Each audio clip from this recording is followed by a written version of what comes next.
नमोस्तु गुरुदेव। नमोस्तु नमोस्तु नमोस्तु।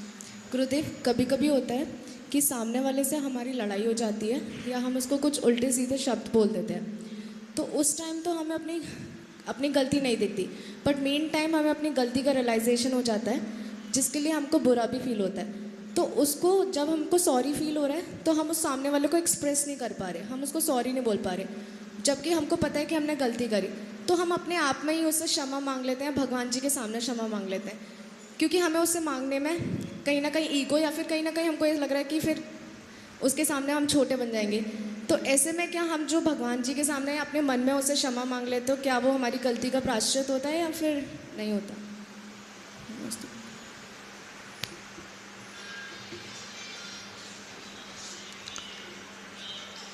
बोलिए अनंतानंत सिद्ध परमेष्टि भगवान की। देवादिदेव 1008 आदि तीर्थंकर प्रभु आदिनाथ भगवान की। बोलिए पंच परमेष्टि भगवान की। परम पूज्य अध्यात्म योगी चर्या श्रमणी आचार्य प्रवर श्री 108 विशुद्ध सागर जी महामुनिराज की। द्वादशांग जिनवाणी माता की। जय बोलिए विशुद्ध कुल गौरव परम पूज्य श्रोमणी समत्त सागर जी महाराज की। समस्त मुनि संघ की।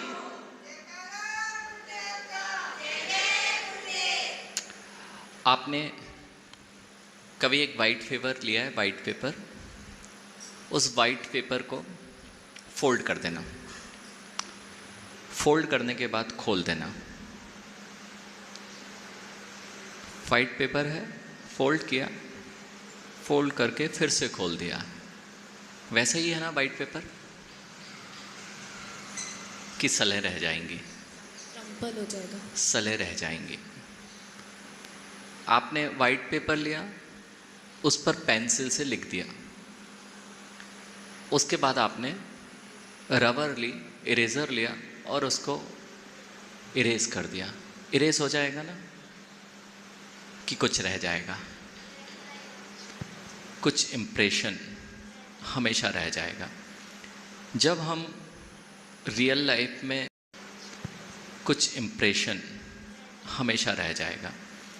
जब हम रियल लाइफ में अपनों से ही कुछ बोल देते हैं,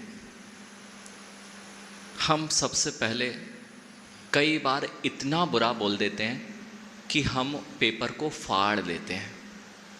अब आप गौन से जोड़ोगे तो भी नहीं जुड़ेगा, लेकिन कुछ चीज़ें ऐसी होती हैं वो फोल्डेड होती हैं, फोल्ड कर दिया है, लेकिन फिर से हम उसको वैसा का वैसा फ्रेश देखना चाहें तो इट्स नॉट पॉसिबल।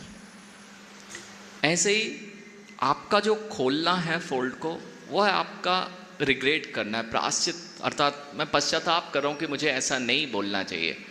ये खोलना है। नियम से पेपर तो अभी वैसा है, खुलने जैसा है, लेकिन सामने वाला हो या ना हो वो पेपर अभी भी है, लेकिन एक धारा बची हुई है। ऐसे ही कर्मों की जो स्थिति होती है वह जब आपके साथ एक बार बंध जाती है, आप भले ही पश्चाताप करें, वो समाप्त तो नहीं होती। सिद्धांतों की अपेक्षा से, कर्म सिद्धांत की अपेक्षा से वह समाप्त नहीं होती।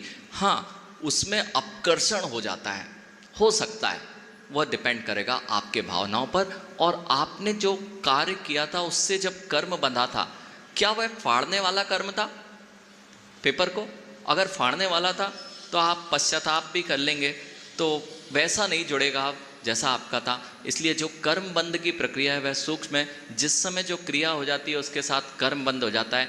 कैंसिलेशन की प्रक्रिया यहाँ नहीं चलती कि आपने आज कुछ बोल दिया, सॉरी बोल दिया, बैलेंस नहीं, ऐसा नहीं होता है। कर्म की प्रक्रिया, आपने एक बार बोला है, वह आपके कोरे कागज पर लिख गया है। आप उसको कम कर सकते हैं, डार्क कर सकते हैं और कन्वर्ट भी हो जाता है। कई बार हमने एक रेखा बनाई, हम कुछ और बनाना चाह रहे थे, लेकिन उसके साथ में हमने एक और रेखा जोड़ दी, कुछ और बन गया। ये कर्म की प्रक्रिया सिद्धांत की अपेक्षा से अपकर्षण, उपकर्षण, संक्रमण।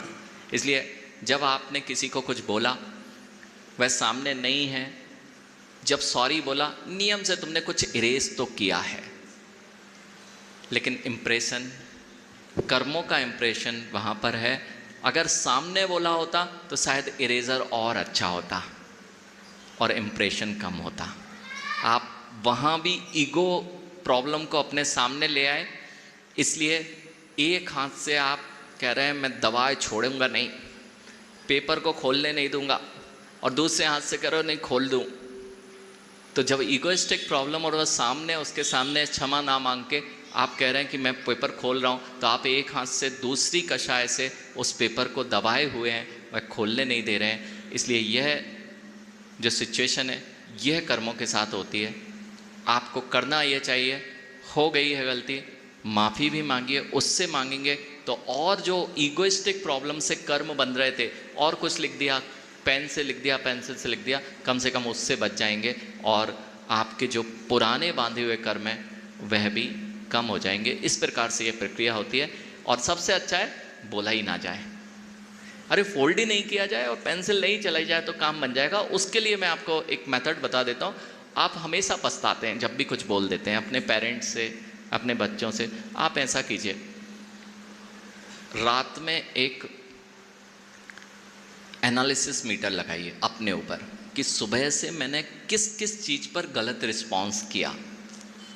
जब आप ये समझ जाएंगे, आपको ये पता है मैं गलती करता हूँ, लेकिन कहाँ करता हूँ, कब गुस्सा करता हूँ मुझे नहीं पता होता है, कब मैं एग्रेसिव हो जाता हूँ नहीं पता होता है। आप यदि रोज़ एनालिसिस करके सोएंगे कि मैं कब गलती करता हूँ, तो फिर जब आप नेक्स्ट टाइम गलती करने के लिए तैयार होंगे तो आपको समझ में आ जाएगा ये सिचुएशन वही है जो मैंने पहले इस सिचुएशन में अपने आप को हैंडल नहीं कर पाया था।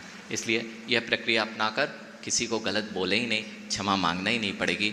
जब भी गड़बड़ करोगे लगता ये है अच्छा है, लेकिन पश्चाताप तो बाद में होता है, लेकिन कर्म बंध की प्रक्रिया पहले हो जाती है। इसका ध्यान रखें। नमस्ते गुरु। बहुत सुंदर।